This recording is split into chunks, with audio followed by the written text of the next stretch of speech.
Hello friend, मैं RS study आज आप लोगों के सामने लेकर आया हूँ टेस्ट संख्या 4। ठीक है, और चूँकि 51 का जो है टेस्ट संख्या 3 में थी, ठीक है, इसीलिए 52 से जो है ये टेस्ट संख्या 4 में होंगे। ठीक है दोस्तों, और ये जो टेस्ट हैं आप लोगों को मतलब जहाँ भी जिस भी एग्जामिनेशन में GS के क्वेश्चन होते हैं, इस टेस्ट से आप लोगों को उस एग्जामिनेशन में ज़रूर से ज़रूर फ़ायदा होगा, चाहे वो BPSC हो या BPSSC हो या CDPO हो या बिहार SI हो, NTPC RRB, जो भी एग्जामिनेशन हो। ओके दोस्तों, तो आइए स्टार्ट करते हैं। ठीक है, तो 52 में है, बोल रहा है वर्षा की बूंद गोलाकार क्यों होती है। ठीक है दोस्तों, तो इसका आंसर ए होगा, पृष्ठ बनाव के कारण। ठीक है, नेक्स्ट है दोस्तों, दृढ़ता गुणांक का मात्रक क्या है। ठीक है दोस्तों, तो इसका आंसर बी होगा, न्यूटन पर मीटर स्क्वायर। नेक्स्ट है समुद्र का जल वाष्प बनकर क्यों नहीं उड़ जाता। तो इसका आंसर होगा बी, विशिष्ट ऊष्मा धारिता के कारण। ठीक है, नेक्स्ट है, बोल रहा है कि -40 degree Celsius dash degree Fahrenheit के इक्वल है। ठीक है दोस्तों, तो इसका क्या होगा, इसका एक फॉर्मूला है, C/5 = F - 32/9। ठीक है, इस पे हम निकालेंगे तो हमारा आंसर क्या होगा, सी होगा। ठीक है दोस्तों, तो 55 का सी। ठीक है, नेक्स्ट है 56 में है, किसी स्वच्छ जल वाले तालाब की आभासी गहराई वास्तविक गहराई से कम दिखती है, क्यों, इसके पीछे रीजन क्या है। तो दोस्तों, इसके पीछे जो रीजन है वो अपवर्तन है, यानी प्रकाश के अपवर्तन के कारण जो है, ठीक है, वो उसका तालाब का जो नीचे का होता है तल जो होता है वो ऊपर उठा हुआ दिखता है। ठीक है, इस टाइप से, इसलिए इसका आंसर ये होगा। नेक्स्ट है दोस्तों, नेक्स्ट है कि यदि लेंस की क्षमता -2D हो तो फोकस दूरी क्या होगी। ठीक है दोस्तों, तो इसका एक फॉर्मूला है D = 1/f। ठीक है, तो इससे हम अगर निकालते हैं तो इसका आंसर जो होता है डी होता है। ठीक है, तो ये डी आंसर होगा। नेक्स्ट है, निम्न माध्यम में ध्वनि का वेग अधिक होता है। तो फ्रेंड्स, हमें मालूम है कि ठोस में जो होता है, ठीक है, ठोस में जो होता है साउंड का वेग जो है वेग अधिक होता है, तो इसका आंसर डी हो जाएगा। ठीक है, 58 का डी। 59 का है कि दिए चित्र में दिखाए गए सर्किट में दो डायोड हैं, जिनमें से प्रत्येक का अग्र प्रतिरोध 50 ओम है तथा पश्च प्रतिरोध अनंत है। यदि बैटरी की वोल्टेज 6 वोल्ट हो तो इसके बाद 100 ओम प्रतिरोध में धारा क्या होगा। ठीक है, तो दोस्तों इसको जो है, इसको भी फॉर्मूला से निकालना पड़ेगा। ठीक है, तो उसे आप अगर निकालेंगे तो इसका आंसर डी आएगा। ठीक है, तो इसका आंसर हम डी देंगे। नेक्स्ट है दोस्तों, नेक्स्ट है कि विद्युत चुंबक के संदर्भ में कौन सा कथन सही नहीं है। दोस्तों जहाँ नहीं है हो तो क्वेश्चन को ध्यान से देखिए, क्योंकि होता क्या है, पूछता है नहीं है और जो है होता है हम आंसर मार के आ जाते हैं। तो इसका आंसर सी होगा कि ध्रुवता को परिवर्तित नहीं किया जा सकता। ये क्वेश्चन, ये ऑप्शन सही नहीं है, ठीक है। तो इसका आंसर सी होगा। नेक्स्ट है दोस्तों, नेक्स्ट बोल रहा है परमाणु के नाभिक में होते हैं, क्या होते हैं, न्यूट्रॉन और प्रोटॉन होते हैं, ठीक है। तो इसका आंसर क्या होगा, ए, ठीक है। आइए दोस्तों नेक्स्ट देखते हैं। नेक्स्ट है कि निम्नांकित में से 20 न्यूट्रॉन और 18 इलेक्ट्रॉन वाला कण कौन सा है। तो इसका दोस्तों आर्गन होगा, ठीक है। इसका आर्गन होगा, आंसर बी होगा, ठीक है। नेक्स्ट है दोस्तों, नेक्स्ट बोल रहा है कैथोड किरणें हैं, क्या है। तो हम हमेशा ये जानते हैं कि कैथोड जो होता है किरणें, वो इलेक्ट्रॉन की धारा है, ठीक है।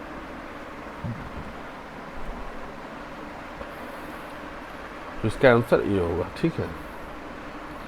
नेक्स्ट है दोस्तों, नेक्स्ट यहाँ बोल रहा है कि किस गैस से सड़े हुए अंडे की गंध आती है, ठीक है।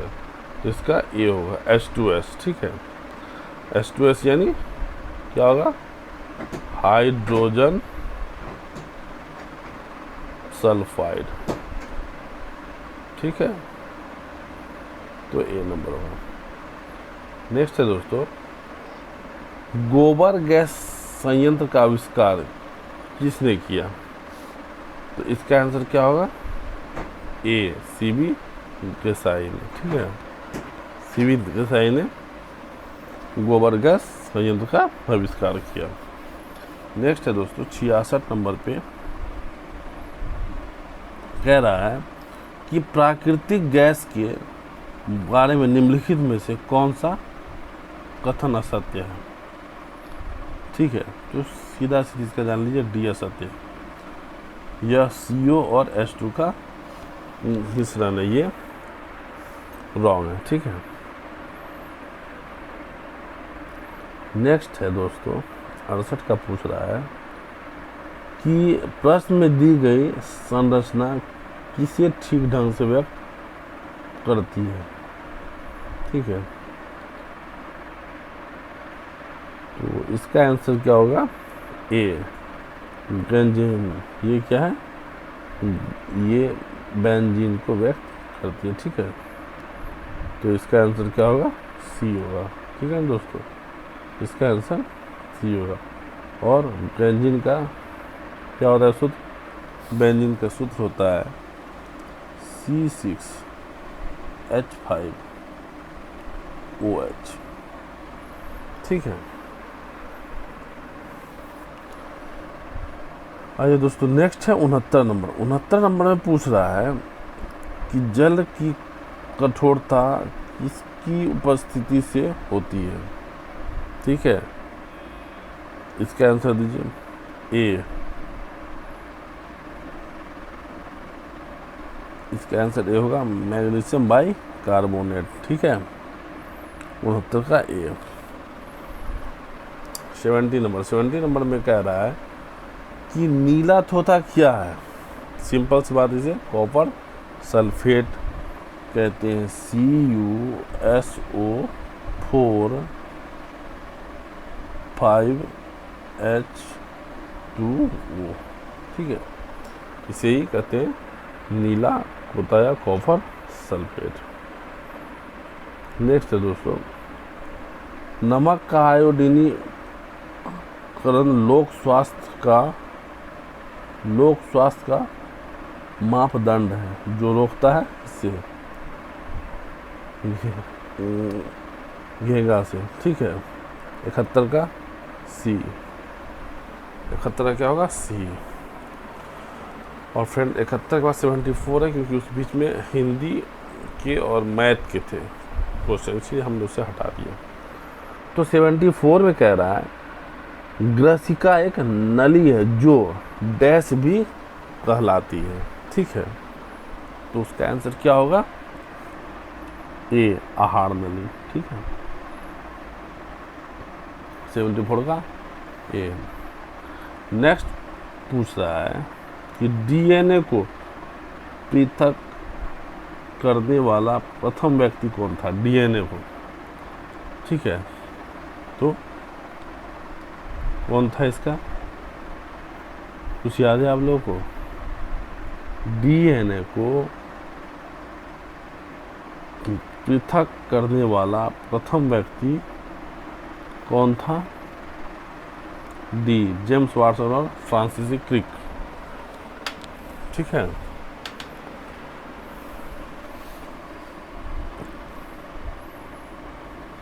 नेक्स्ट है दोस्तों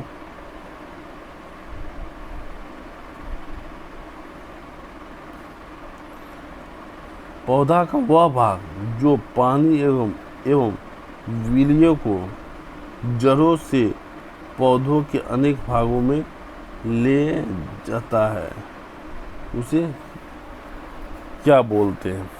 तो इसे जाइलम बोलते हैं। ठीक है,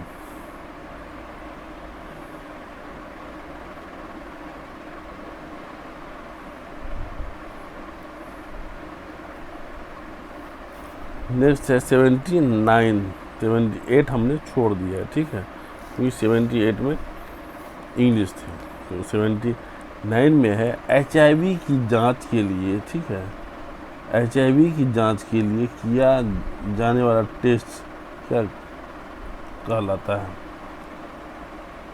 ये चीज़ बताइए। इसका एलिजा टेस्ट। ठीक है, 79 का बी। नेक्स्ट है दोस्तों कि टिबिया और फिबुला नामक हड्डियाँ, टिबिया फिबुला नामक हड्डी इनमें पाई जाती है। कहाँ पाई जाती है? बी, टांग में। ठीक है, नेक्स्ट है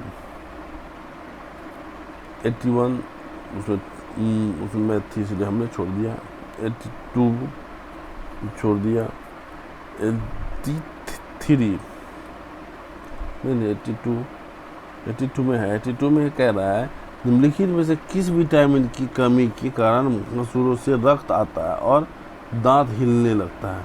ठीक है, तो इसका आंसर क्या होगा? सी, विटामिन सी की कमी के कारण जो है मसूड़ों से रक्त आता है और दांत हिलने लगता है। नेक्स्ट है दोस्तों 83 में कह रहा है कि अनैच्छिक मांसपेशियां मानव शरीर के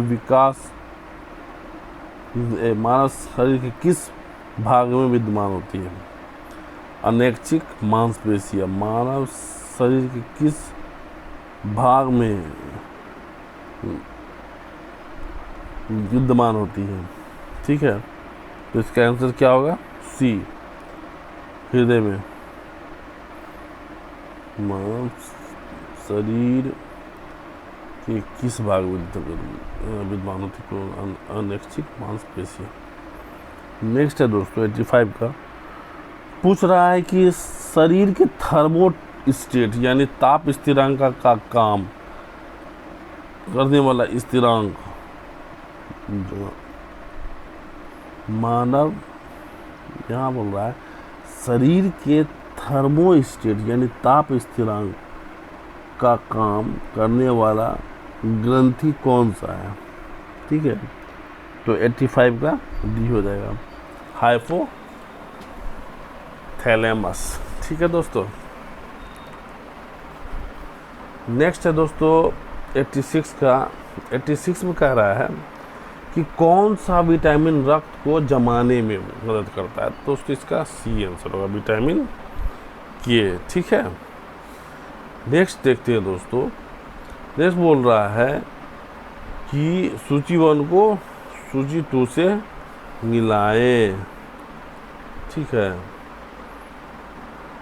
तो इसका आंसर क्या होगा? नींबू, सिट्रिक अम्ल। ठीक है, एक।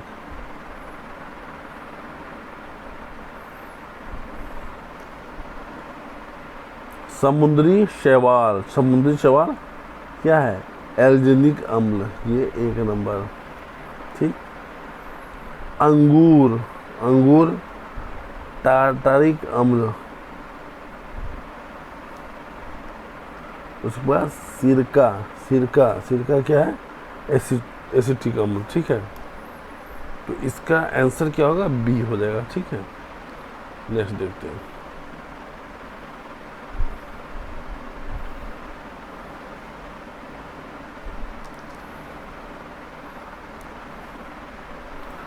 अब 87 के बाद सीधे आ जाइए 93, क्योंकि उसके ऊपर जो थे मैथ और हिंदी के थे पॉजिटिव।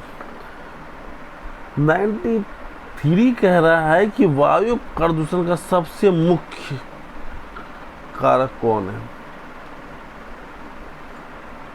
तो भैया इसका जो है, हमें तो लगता है बी होना चाहिए।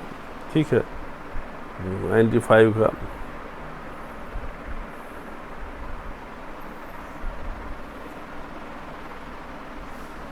तो 95 का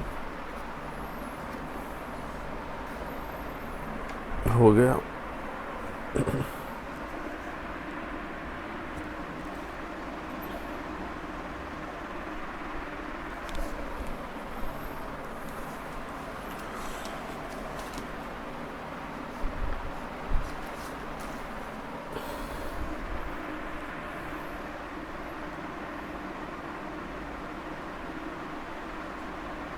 हेलो फ्रेंड्स, तो नेक्स्ट है 93 बोल रहा है कि वायु प्रदूषण का सबसे मुख्य कारक कौन सा है? तो इसका मुख्य कारक कौन सा है?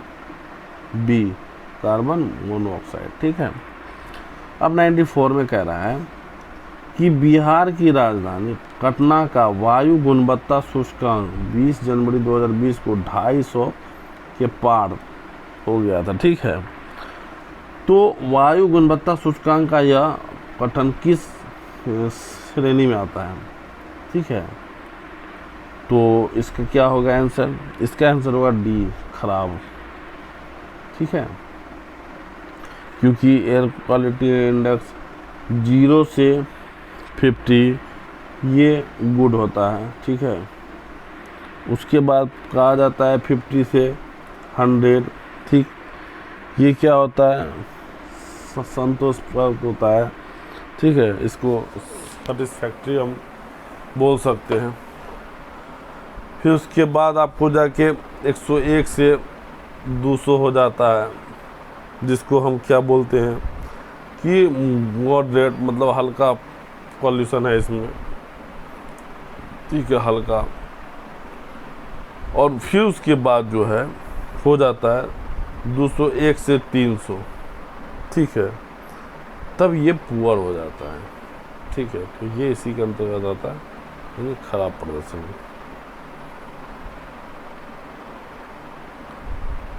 95 छोड़ दीजिए, 96 में बोल रहा है दोस्तों कि कलिंग युद्ध के बाद निम्न में से किसने महाराजा अशोक के रूपांतरण को गर्ज किया? तो इसका रॉकेडिक 13। ठीक है, क्योंकि इसी में कलिंग युद्ध की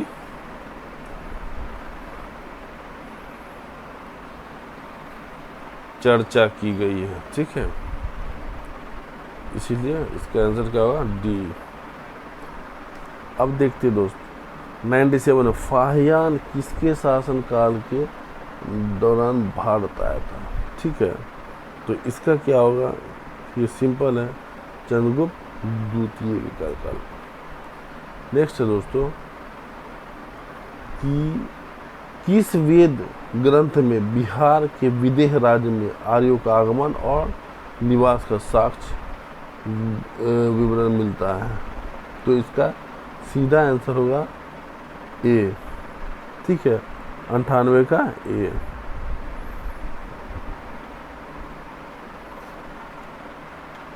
अब उसके बाद नेक्स्ट है कि 99 अजमेर में 2.5 दिन का झोपड़ा किसने बनवाया था? ये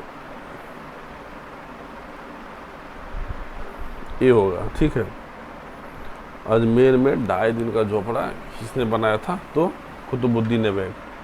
नेक्स्ट लास्ट क्वेश्चन है फ्रेंड्स, बिहार में तुर्क सत्ता की स्थापना निम्न में से किसने की? तो दोस्तों इसका आंसर सी होगा, बख्तियार खिलजी। ठीक है दोस्तों, ओके फ्रेंड्स, तो ये थे हमारे टेस्ट 4 जो कि आप लोगों को बीपीएससी के साथ साथ बिहार एसआई, बीपीएसएससी, सीडीपीओ हर एक एग्जामिनेशन में इससे लाभ होंगे। ठीक है दोस्तों, फ्रेंड्स अगर आप लोगों को ये वीडियो अच्छी लगी हो तो प्लीज़ शेयर और लाइक और सब्सक्राइब ज़रूर से ज़रूर करें। और फ्रेंड्स मैं चाहूँगा कि आप लोग के लिए मैं और इससे भी अच्छे ऑब्जेक्टिव लाऊं ताकि आप लोग एग्ज़ामिनेशन में पास हो सके और आपकी रिज़ल्ट अच्छी हो सके। ठीक है दोस्तों, तो प्लीज़ आप लोग इसे लाइक और सब्सक्राइब करें। मैं नेक्स्ट टाइम टेस्ट 5 में कुछ और ऑब्जेक्टिव लेके आऊँगा। और ये हमारा टेस्ट जो है कि जब तक कि आगामी सीडीपीओ और आगामी बिहार एसआई, ठीक है, और आगामी बीपीएससी प्री नहीं हो जाती है तब तक ये टेस्ट आते रहेंगे। ठीक है, और आगामी जो एनटीपीसी या आरआरबी के भी एग्जामिनेशन होंगे, ठीक है, ये उसके लिए भी फ़ायदेमंद होंगे। ओके फ्रेंड्स, तो मैं अब रख रहा हूँ, फिर मैं नेक्स्ट टेस्ट 5 लेकर आऊँगा आपके पास। Okay friends, bye.